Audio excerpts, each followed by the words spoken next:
Assalamualaikum warahmatullahi wabarakatuh.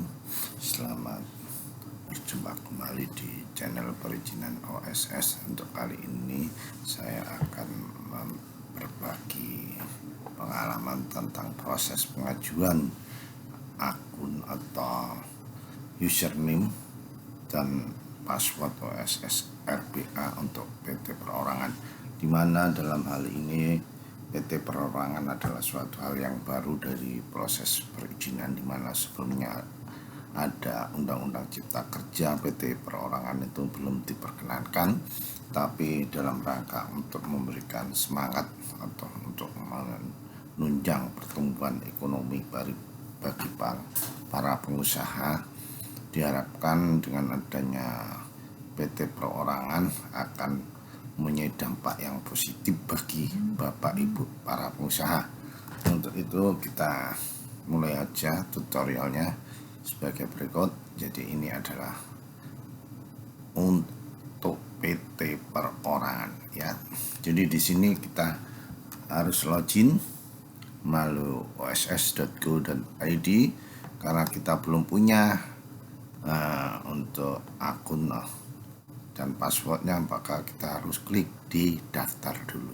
Nanti kalau sudah punya, kita masukkan di sini akun dan passwordnya dimasukkan di sini, tembus captcha baru bisa masuk. Nah, ini kita daftar dulu, kemudian kita klik daftar. Nah, ini kita masuk ya. Kemudian di sini karena kita mengajukan PT Perorangan, kita pilih adalah UMK, usaha mikro dan kecil ya, karena investasinya maksimal 5 miliar, tidak termasuk tanah dan bangunan. Jadi investasinya bisa 10 ya, kalau dihitung dengan tanah dan bangun bisa 10 lebih, tapi untuk modal usahanya ya paling banyak 5M ya. Kemudian kita klik yang bagian bawah ya.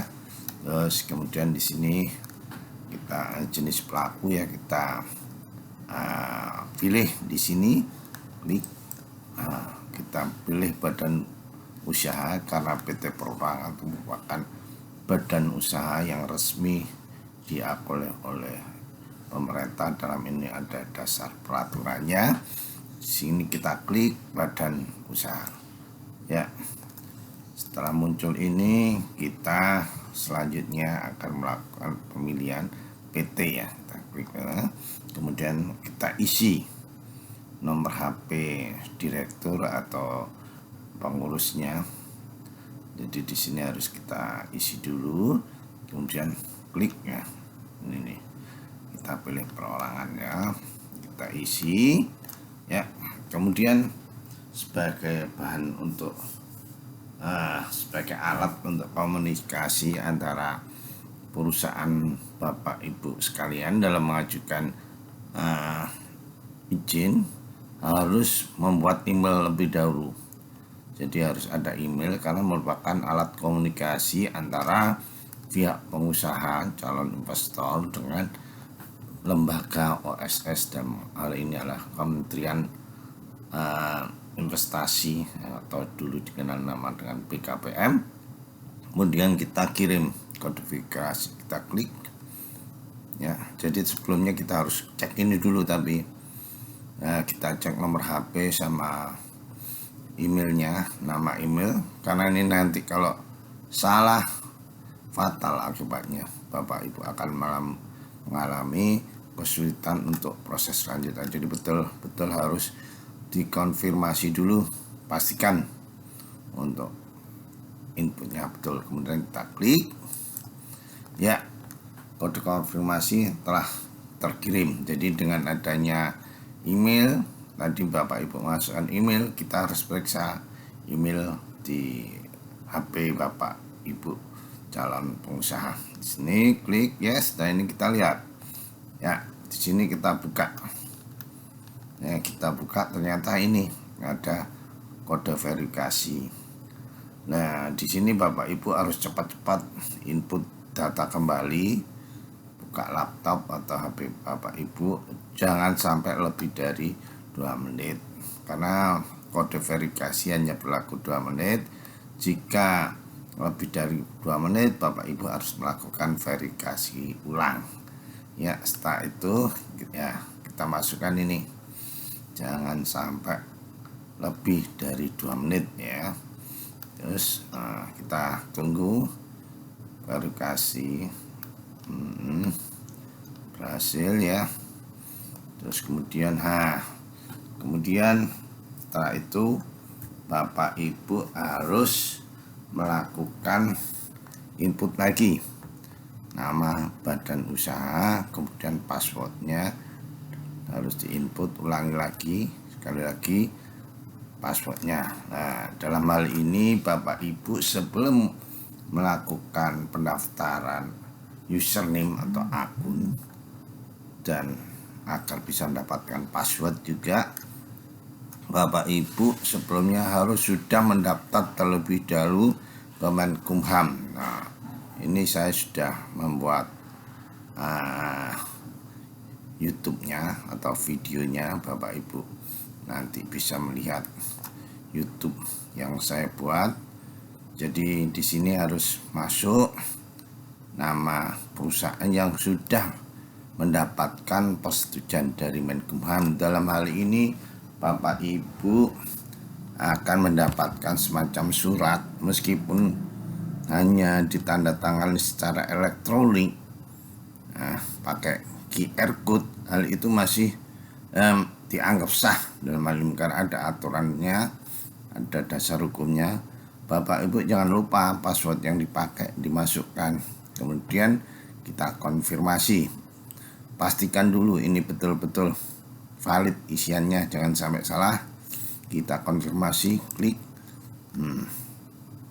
ya, nomor penetapan ini, data pengurus ya, ini diisi lagi, NPWP, terus kemudian nomor SK yang ada dari Menkumham ya, kemudian data direksi atau pengurus, kemudian daftar ya.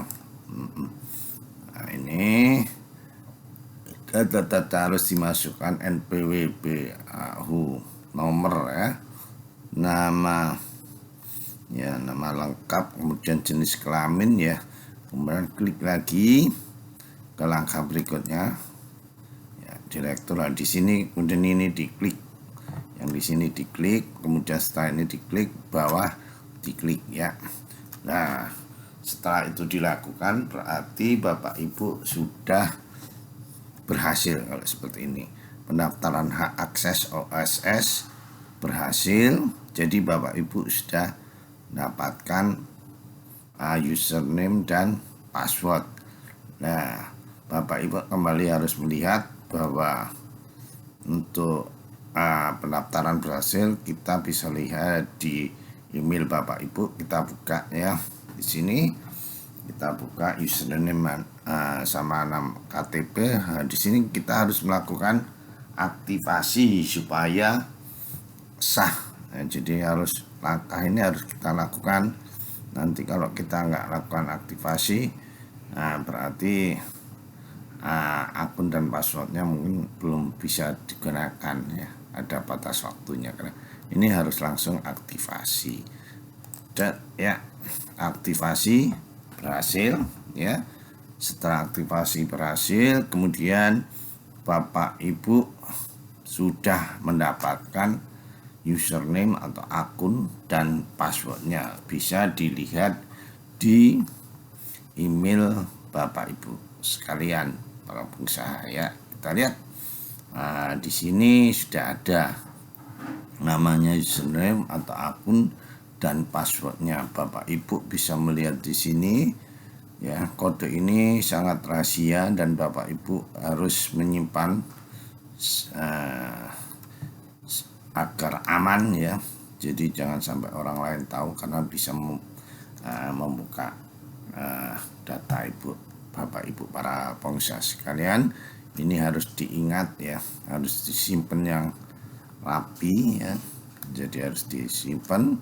Nah, kalau sudah mendapatkan ini, berarti Bapak Ibu bisa melakukan pendaftaran PT perorangan ya, untuk mendaftar, Bapak Ibu harus kembali ke halaman berikutnya, masukkan username dan password ini secara teliti, yaitu di sini.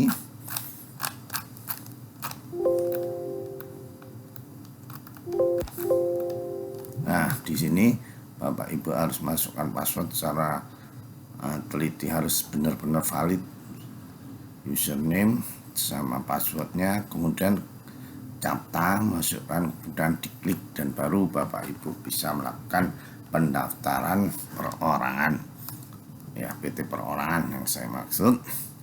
Demikian informasi yang bisa saya berikan, kurang lebihnya mohon maaf. Semoga hal ini berguna bagi para pengusaha. Wal bitaufiq wal hidayah. Wassalamualaikum warahmatullahi